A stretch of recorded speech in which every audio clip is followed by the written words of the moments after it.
Boa noite, mais uma vez, começando a parte 2 do vídeo do livro Iludidos pelo Acaso, do Nassim Taleb. Errata. No primeiro vídeo eu falei que o livro é dividido em duas partes. Na verdade, o livro é dividido em três partes. Então, esse segundo vídeo vai tratar da segunda e terceira parte. A segunda parte, o tema principal, são os vieses cognitivos que os seres humanos têm. Isso atrapalha o tratamento dos eventos aleatórios e incertos. E um pouco sobre como a mente humana trabalha. E tem todo um campo de estudo em cima disso. Então ele trata disso aí nessa segunda parte. A terceira parte, ela é mais curta e ele trata de como deve ser o seu mindset com relação ao incerto. Então, vamos começar. Ele começa a parte 2 falando um pouco do Karl Popper e do mega investidor, né, malvadão, George Soros. Depois ele comenta de um caso de um casal cujo marido é advogado e eles moram uma espécie do bairro nobre em Nova York. E ele é um pouco menos bem sucedido do que os vizinhos, então a esposa dele se sente, né, diminuída. E na verdade isso é uma questão do que ele chama de pecking order, né? Então a sua satisfação é relativa aos outros. Então se você está numa posição social melhor do que os outros, logo você tende a se sentir mais satisfeito na vida, não sei. E o que ele recomenda é basicamente mude para um bairro mais humilde, onde você vai ser o top dog assim da coisa, que esse sentimento vai melhorar bastante. E daí ele manda uma assim, né, que ser um gerente de fundo, comprar e vender, é mais fácil do que fritar um ovo, né? Então qualquer um compra e vende. Agora, como é a questão do resultado ali. E ele fala que essa questão da sorte já é conhecida há séculos, desde a antiguidade. E o Maquiavel dizia que metade é sorte e outra metade é inteligência e bravura. Proponho o seguinte experimento. Você vai montar uma simulação com os gerentes de fundo e cada gerente vai ter 50% de performar bem e 50% de performar mal. Dado um número grande de amostras, você vai ter gerentes de fundo rockstar, assim. Então, mas é um fenômeno puramente aleatório. Então ele argumenta o seguinte: quando a sua população é pequena e você tem um evento ou então profissional excelente, você pode até considerar que é habilidade, destreza. Porém, se você tem um N muito grande, uma população muito grande, a chance de você encontrar um outlier é enorme.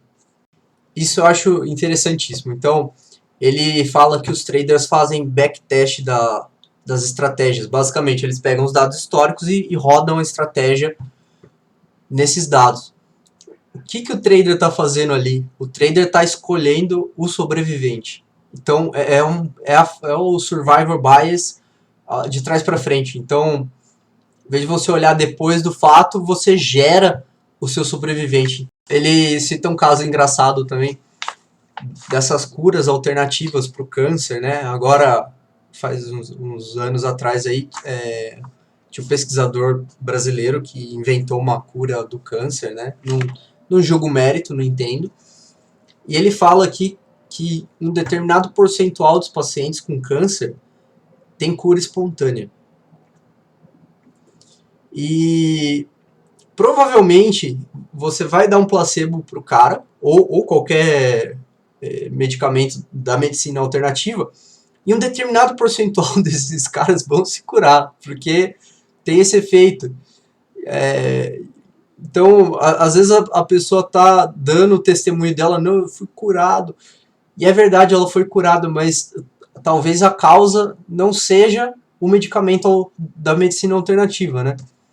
Então, e outro ponto fundamental que eu acho espetacular é a questão do path dependency. Então, quer dizer, o processo vai acontecendo e por uma questão de sorte, algum player do processo tem uma posição de vantagem logo no começo, e essa posição de vantagem tem um efeito de rede, ou vira um padrão de mercado, e acabou, ele vai ter uma posição de vantagem para sempre. Ele cita o exemplo dos teclados, o teclado QWERTY, por que a disponibilidade das letras é dessa forma? Por causa das máquinas de escrever antigas, então tinha uma determinada ordem para elas não funcionarem direitinho. E esse padrão, as pessoas aprenderam a usar, e esse padrão foi carregado até os dias de hoje. Um teclado de computador moderno pode usar a ordem qualquer, não existe nenhuma dependência mecânica mais. Porém, esse efeito de path dependency está aí, está no nosso teclado. Outro ponto interessantíssimo, ele fala que o cérebro humano não trata bem coisas não lineares.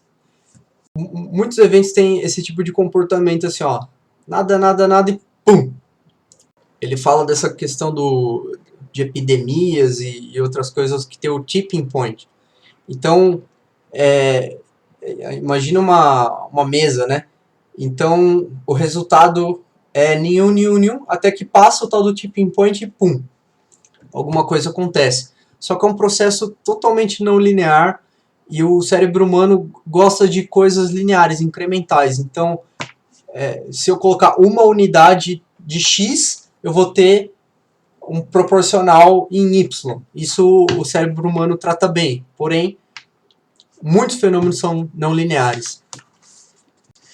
E outro bias cognitivo que ele fala é o seguinte. Ele conta uma parte da história do Niro, que ele foi pro médico e o médico falou, olha, você tem câncer, tá? O Niro falou, mas olha, não se preocupe, você tem 72% de chance de sobreviver. Ele falou, porra, 70 e tantos por cento? Pô, tô bem, né? Vou sobreviver. Isso é um bias. Então, na verdade, ele tem 28% de chance de estar morto e 70 e tantos por cento de sobreviver. Então, na verdade, nesse ponto no tempo, ele é uma espécie de combinação linear dos dois estados. O Niro acaba sobrevivendo, né? Mas ele poderia ter morrido de câncer. Então daí ele começa a entrar mais forte nos bias propriamente ditos, e ele fala que o cérebro ele precisa de atalhos. Você pensar tudo racionalmente ia ser um esforço enorme. Então o cérebro precisa cortar determinados caminhos para conseguir atingir os objetivos na vida cotidiana. Ele fala, não é que os seres humanos são imperfeitos. Os seres humanos são defeituosos. Na época que ele era trader, a equipe dele percebia os bias cognitivos e eles deram nomes para esses bias, né? Nomes até um pouco jocosos. E depois veio o campo da economia comportamental e deram nomes científicos, né? Então ele fala, eu sou tão bom quanto meu último trade. Então, você fez um trade ruim, né? Então você fica se sentindo ruim. Ai, caralho. Agora, você não viu o teu histórico, né? Então, o ano inteiro ganhando dinheiro e naquele dia lá você foi mal. Emocionalmente te abala muito, mas olhando o seu histórico, aquela perda é totalmente irrelevante.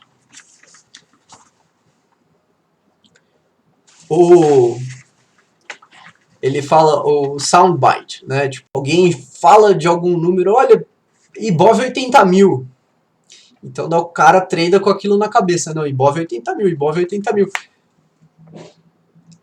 Mas aquele número ali, tipo, não tem sentido nenhum, mas as pessoas acabam se ancorando em determinados números, em determinadas referências. É um bias cognitivo.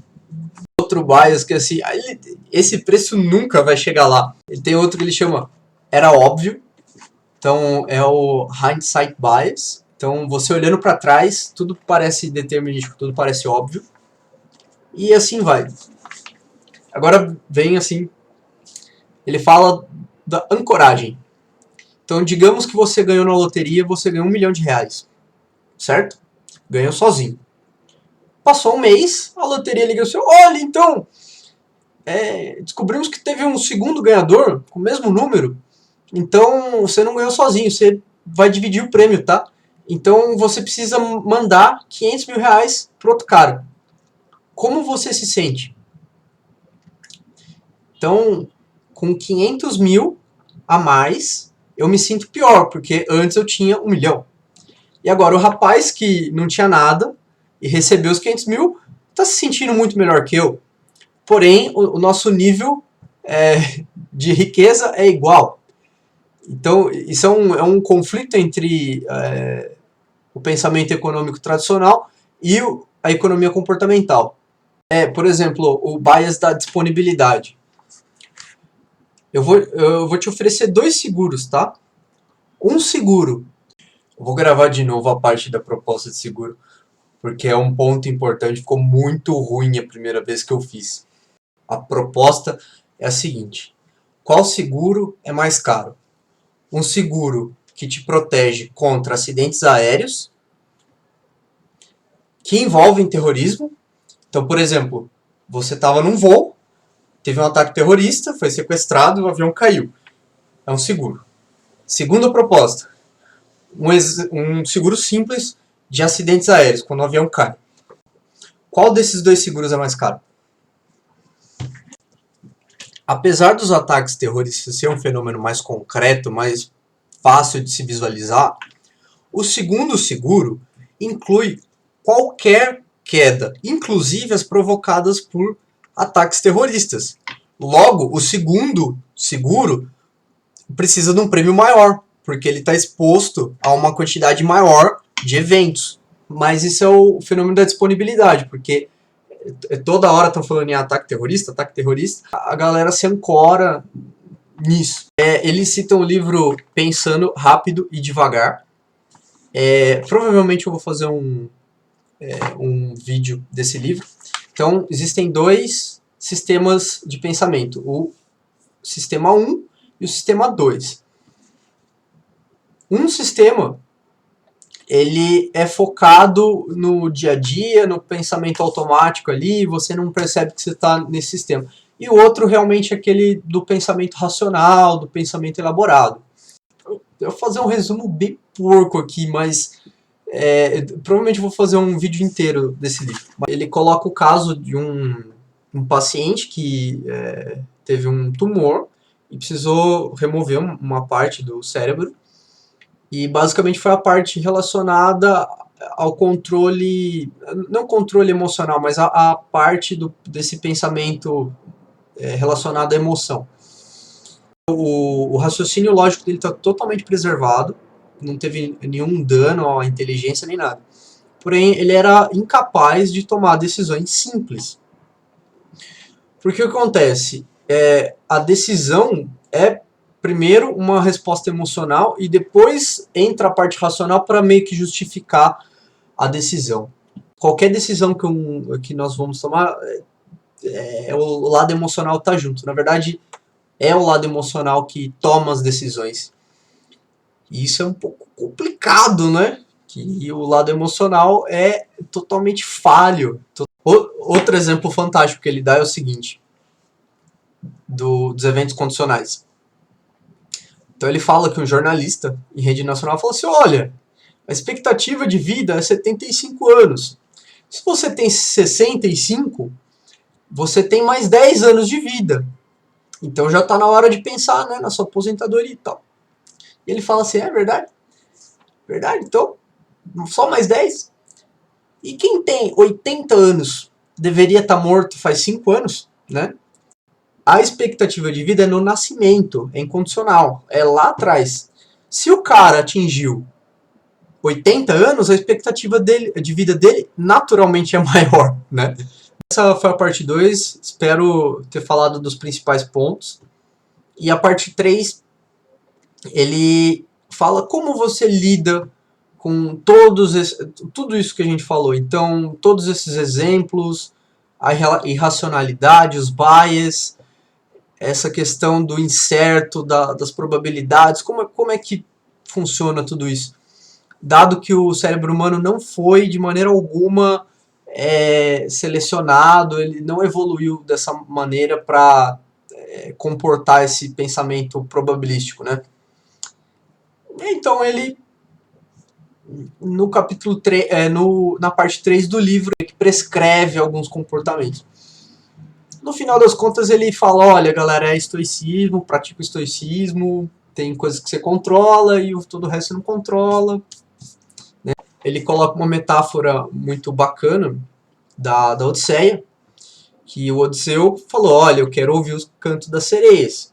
Né? E eu sei o que acontece quem ouve. Ele enlouquece e se joga no mar. Então, vocês marujos me acorrentem no mastro. Eu vou ficar lá no mastro, ouvindo o negócio lá, loucão. E vocês, marujos, vocês vão colocar a cera no ouvido, de maneira a não escutar. Que à medida que, para nós contornarmos esses problemas, né, dos bias, da irracionalidade, é meio que colocando cera nos ouvidos, né, metaforicamente. Você não tem como eliminar o problema, mas você, de alguma forma, você tem que ter um determinado autoconhecimento e tentar contorná-lo, né. Ele fala isso na parte 3, mas eu acho que é até melhor na parte 2. Então, existem pessoas que se apegam a ideias. Então, os traders que se apegam a falar, não, porque o mercado vai despencar. E não despenca, entendeu? É um bias que é um critério de seleção aí. Imagina se toda vez que desse alguma coisa errada você trocasse de esposa, namorada, né? Então, como é que fica, né? Então é uma característica humana que permite ele viver em sociedade. Mas, para um especulador, isso é terrível. Um especulador não pode ter amor a ideia nenhuma. Bom, isso é a parte 3. Então ele vai falar de estoicismo. E depois tem o epílogo. O epílogo ele volta na história do Niro. Então, o Niro, daquele episódio do John, ele teve uma carreira espetacular, foi embora. Então, sobreviveu várias crises. E ele comprou uma propriedade ali no interior da Inglaterra, né? Do interior, sei lá, dos Estados Unidos e Inglaterra, agora eu não lembro. Ele comprou uma pequena propriedade lá no interior da Inglaterra e gostava de passar os finais de semana lá. Qual que é o problema? É o mesmo problema de São Paulo. Todo mundo quer ir embora, todo mundo quer sair daqui e todo mundo ao mesmo tempo. Então, tinha trânsito. Então ele perdia, segundo o livro, 5 horas no trânsito. Isso é uma coisa que ele ficava muito chateado. Então ele começou a ver, né, se interessar por helicópteros. Então ele é milionário, ele quer helicóptero. Então ele foi lá, tirou a licença de helicóptero, tudo muito certo. E um dia ele caiu com o helicóptero.